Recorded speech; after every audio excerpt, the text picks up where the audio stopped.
चलिए आगे बढ़ते हैं। 2 लाख किलो बारूद से भरे बंकर बस्टर बमों को बरसाकर अमेरिका ने ईरान के एटमी सपनों को जमींदोज कर दिया है। ईरान के जिन 3 न्यूक्लियर साइट्स को दहलाया गया उसमें GBU-57 बंकर बस्टर बम का इस्तेमाल किया गया और फोर्डो से लेकर नतांज तक अमेरिकी स्टील्थ बॉम्बर्स ने 14 GBU-57 बम बरसाए। दावा है कि अब अमेरिका ने ईरान के परमाणु कार्यक्रम को ही नेस्तनाबूद कर दिया है।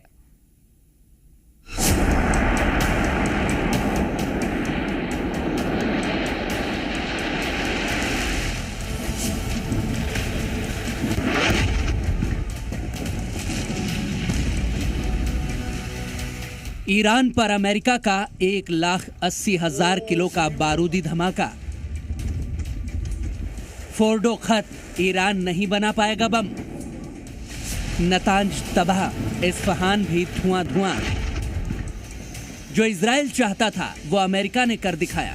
21 जून की रात खामेनेई के लिए कयामत की रात साबित हुई।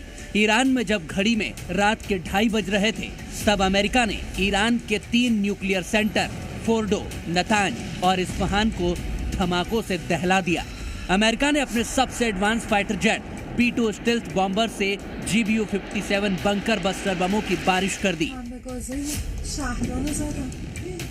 दावा किया जा रहा है कि अमेरिका ने एक झटके में ईरान इजराइल युद्ध में कूदकर ईरान के एटमी सपने को चकनाचूर कर दिया।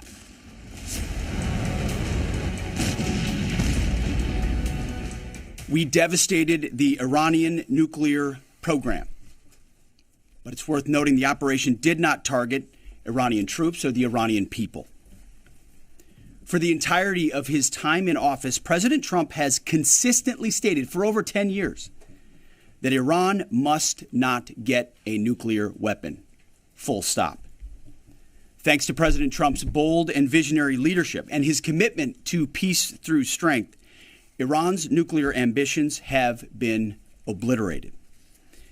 Many presidents have dreamed of delivering the final blow to Iran's nuclear program, and none could until President Trump. बताया जा रहा है कि अमेरिका के 6 B-2 स्टील्थ बॉम्बर्स ने फोर्डो पर 12 GBU बम गिराए, जबकि नतांज न्यूक्लियर सेंटर पर 2 GBU-57 बम बरसाए गए। इस्फहान पर अमेरिका ने टॉम हॉक मिसाइलों की बारिश की है। अमेरिका के इस विनाशकारी हमले में सबसे ज्यादा चर्चा हो रही है वो है GBU-57 बम की, जिसे बंकर बस्टर बम भी कहा जाता है। फोर्डो जैसे सुरक्षित न्यूक्लियर प्लांट को तबाह करने के लिए GBU-57 जैसे बम की ही जरूरत थी, क्योंकि 13,000 किलो का एक GBU बम जमीन के भीतर करीब 200 फीट घुसकर सब कुछ खत्म कर देता है। GBU-57 बम, जो कि 6 मीटर लंबा और 1 मीटर चौड़ा होता है, उसे B-2 स्टील्थ बॉम्बर से ही गिराया जा सकता है, जो कि 2 बंकर बस्टर बम ले जाने में सक्षम है। इसीलिए अमेरिका ने फोर्डो पर हमले के लिए 6 B-2 बॉम्बर्स का इस्तेमाल किया और 12 GBU बम बरसाए, जबकि नतांज पर एक B-2 स्टील्थ बॉम्बर से 2 GBU-57 बम गिराए गए। GBU-57 बम की तकनीक भी बेहद एडवांस और खतरनाक है। इसकी तैनाती से पहले एक टारगेट चुना जाता है, फिर इसे B-2 स्टील्थ बॉम्बर्स के टारगेटिंग सिस्टम में टारगेट को डाला जाता है और फिर ये जानकारी बम को ट्रांसफर कर दी जाती है। 50,000 फीट की ऊंचाई से गिराए जाने वाला ये बम गति से पैदा होने वाली ऊर्जा से जमीन में गहराई तक घुसने की ताकत रखता है। ईरान के फोर्डो और नतांज प्लांट पर अमेरिका ने 1,80,000 किलो बारूद वाले 14 बम गिराकर बता दिया कि ईरान का परमाणु कार्यक्रम कभी भी बर्दाश्त नहीं किया जा सकता। 3 न्यूक्लियर सेंटर पर हमले के बाद ईरान के परमाणु कार्यक्रम का क्या होगा, यह हर कोई जानना चाहता है। क्या ईरान को फिर शुरू से शुरू करना पड़ेगा?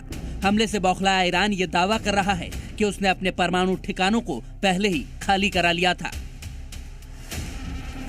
अमेरिका ने न्यूक्लियर सेंटर्स को बर्बाद करके इजराइल की एक इच्छा तो पूरी कर दी, पर सवाल ये उठ रहा है कि क्या अमेरिका उसके दूसरे ख्वाब को भी पूरा करेगा? विनाशकारी बम की बारिश के बाद अमेरिका का क्या ईरान मिशन पूरा हो गया है या उसका अगला निशाना खामनेई है? पिछले हफ्ते ट्रंप ने ईरान को साफ साफ बता दिया था कि उन्हें पता है कि खामनेई कहां पर है। इधर ईरान ने हमले के बाद अमेरिका को ललकारा है और ऐलान किया है कि अब बारी उनकी है। ब्यूरो रिपोर्ट, जी मीडिया।